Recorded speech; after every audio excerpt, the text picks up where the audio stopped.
Assalamualaikum warahmatullahi wabarakatuh. Perkenalkan, nama saya Muhammad Fahran Jamal Habibi, NIM 080204250977, nomor absen 27.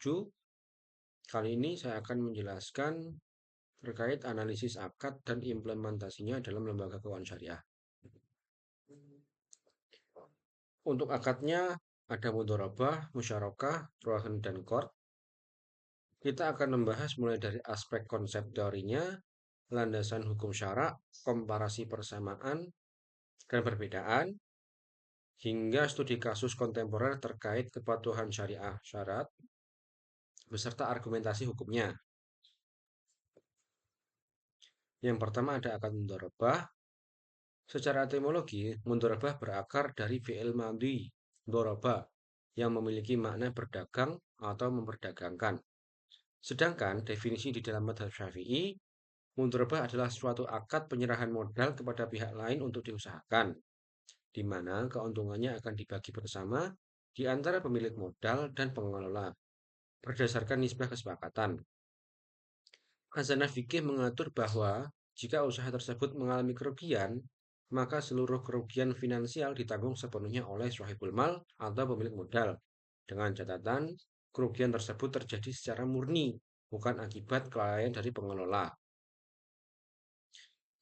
Dasar hukumnya adalah ada pada surat Al-Muzammil ayat 27 yang berarti dan orang-orang yang berjalan di muka bumi mencari sebagian karunia Allah.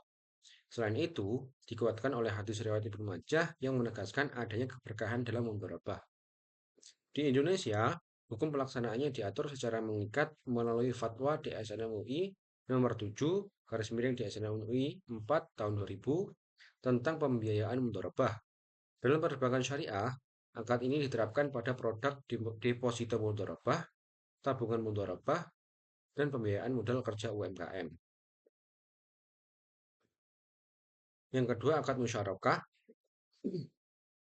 Menurut Kazmir, musyarakah merupakan akad kerjasama dari kedua pihak atau lebih dalam menjalankan berbagai usaha.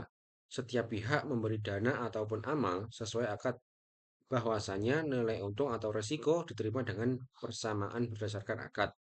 Sedangkan berdasarkan pendapat Ismail, musyarakah adalah kesepakatan bersama mengenai usaha dari kedua pihak ataupun lebih untuk menjalankan berbagai usaha, di mana setiap pihak mengikut sertakan modal berdasarkan akad yang dilakukan, serta pembagian hasil terhadap bisnis yang dijalankan dengan bersama diberi atas dasar peran dana ataupun akad bersama. Landasan syarak musyarakah merujuk pada Al-Quran surat Al-Shad ayat 24 yang mengingatkan agar pihak-pihak yang berserikat tidak saling merugikan satu sama lain. Secara regulasi nasional, akad ini didasari oleh Fatwa DSN MUI nomor 8 garis miring DSN MUI 4 tahun 2000 tentang pembiayaan musyarakah. Di perbankan, aplikasinya meliputi pembiayaan proyek konstruksi, pembiayaan properti, hingga skema musyarakah mutanaqishah atau kepemilikan aset menurun. Yang ketiga ada akad rohen. Secara istilah syarak, rohen ditafsirkan sebagai tindakan menjadikan suatu barang yang bernilai ekonomis dalam pandangan syariat sebagai jaminan atas utang.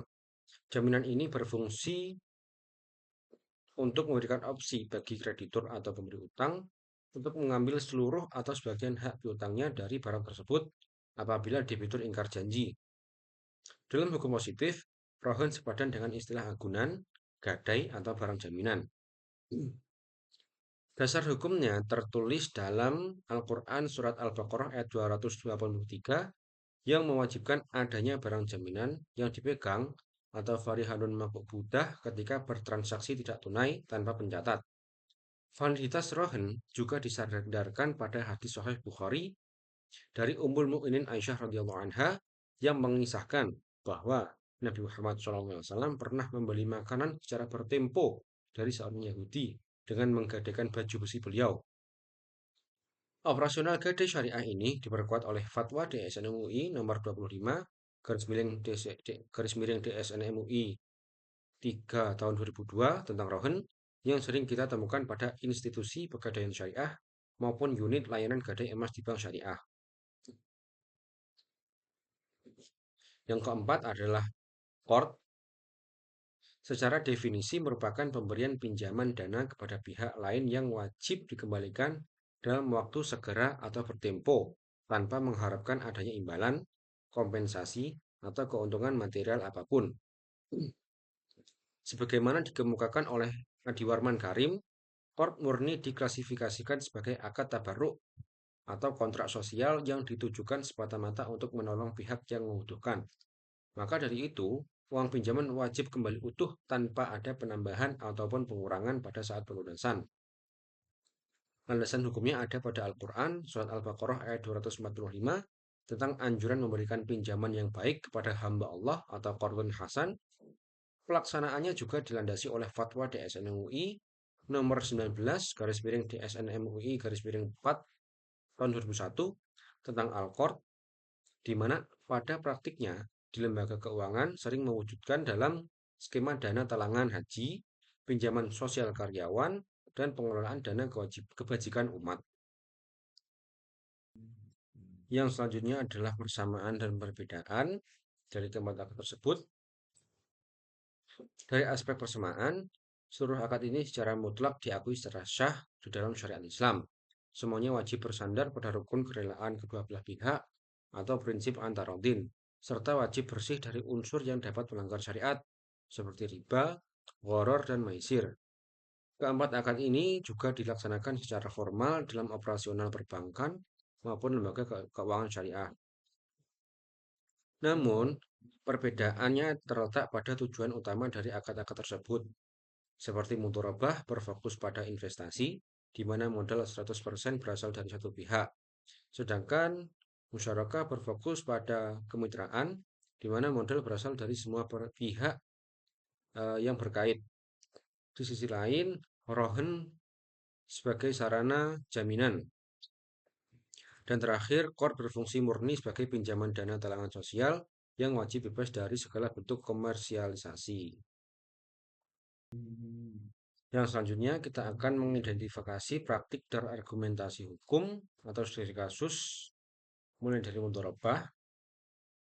Pada akad mudharabah, contoh praktik yang sesuai syariah adalah ketika nasabah bernama Andi menerima modal kerja senilai 100 juta rupiah dari bank untuk menjalankan usaha kuliner dengan menyepakati nisbah bagi hasil keuntungan sebesar 60% untuk nasabah dan 40% untuk pihak bank.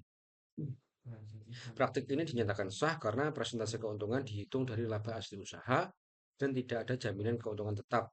Sebaliknya, hal tersebut bisa menjadi tidak sesuai syariah apabila di dalam kontrak awal pihak bank menetapkan ketentuan bahwa nasabah wajib menyetor keuntungan nominal yang pasti sebesar 2 juta rupiah setiap bulan tanpa memperdulikan apakah usaha kuliner Andi sedang untung atau rugi. Nah, hal ini tidak sah karena penetapan nominal keuntungan tetap merusak nilai bagi hasil dan mengubahnya menjadi skema bunga. Hal ini secara tegas dilarang karena melanggar ketentuan fatwa DSN MUI nomor 7 tahun 2000 yang mewajibkan pembagian hasil didasarkan pada keuntungan operasional, bukan berdasarkan nominal tetap dari total modal. Yang selanjutnya pada akad musyarakah. Pada akad musyarakah, contoh praktik yang sesuai syariah terjadi saat bank syariah bekerja sama dengan nasabah untuk membuka usaha peternakan. Bank menyetorkan modal sebesar 70%, dan nasabah menyetorkan modal 30%. Nah, keuntungan usaha dibagi secara adil sesuai kesepakatan nisbah, dan apabila terjadi kerugian finansial yang bukan disebabkan oleh kelalaian nasabah, maka kerugian secara proporsional ditanggung secara proporsional sesuai porsi modal, yaitu 70% ditanggung bank dan 30% ditanggung nasabah. Hal ini sah karena memenuhi keadilan yang setara. Namun, hal ini bisa menjadi tidak sesyariah jika bank memasukkan perjanjian yang menyatakan bahwa jika usaha peternakan tersebut mengalami kerugian, maka seluruh kerugian finansial 100% wajib ditanggung oleh nasabah. Sementara modal bank harus kembali utuh. Hal ini tidak sah karena perjanjian ini menyalahi kaidah fikih dan secara terang-terangan melanggar fatwa DSN MUI nomor 8 tahun 2000. Dalam syirkah, kerugian material wajib ditanggung secara proporsional berdasarkan kontribusi modal masing-masing. tidak boleh dilimpahkan sepihak kepada pengelola demi mengamankan modal finansial bank. Yang selanjutnya adalah akad rohen. Pada akad rohen, contoh praktik yang sesuai syariah adalah ketika seorang nasabah menggadaikan emas senilai 10 juta untuk memperoleh pinjaman dana senilai 20 juta.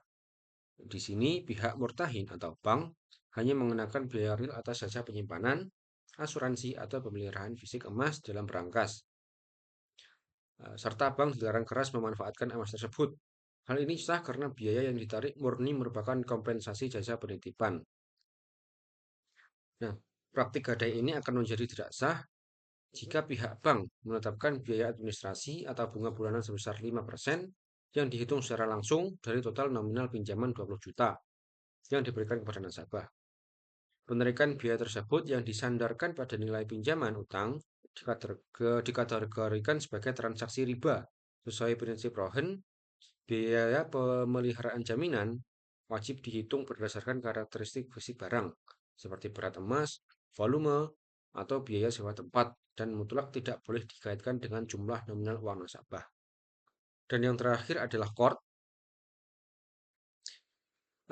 Contoh praktik yang sesuai syariah adalah ketika nasabah bernama Anton membutuhkan modal darurat untuk membangun usaha jualan. Ia meminjam dana kebajikan ke bank syariah sebesar 50 juta. Saat jatuh tempo atau diangsur, Anton mengembalikan uang tersebut ke bank dengan jumlah yang sama persis, yaitu 50 juta, tanpa adanya kelebihan 1 rupiah pun. Transaksi ini sah karena mencerminkan prinsip ta'awun atau tolong-menolong tanpa motif komersial. Nah, akan tetapi akad ini akan menjadi tidak sesuai syariah jika dalam skema cicilan bulanan, bank mewajibkan kepada Anton membayar biaya tambahan atau komisi bulanan di luar pokok utang dengan dalih apapun. Argumentasi hukumnya jelas, setiap kelebihan pinjaman uang yang disyaratkan di awal kontrak adalah riba yang diharamkan secara mutlak dalam syariat Islam dan bertentangan dengan ketentuan Fatwa DSN MUI nomor 19 tahun 2001 tentang Al-Qard. Kesimpulannya adalah penerapan akad mudharabah, musyarakah, rohen, dan qard pada lembaga keuangan syariah memegang peranan yang sangat penting dalam menggerakkan ekonomi umat. Kunci utama dari kepatuhan syariah atau syariah compliance bukan sekadar terletak pada penamaan akadnya, melainkan pada keadilan praktik operasionalnya di lapangan yang harus benar-benar bebas dari unsur riba, gharar, dan kezaliman. Demikian yang dapat saya sampaikan mengenai analisis akad dan implementasinya pada lembaga keuangan syariah. Kurang lebihnya mohon maaf. Assalamualaikum warahmatullahi wabarakatuh.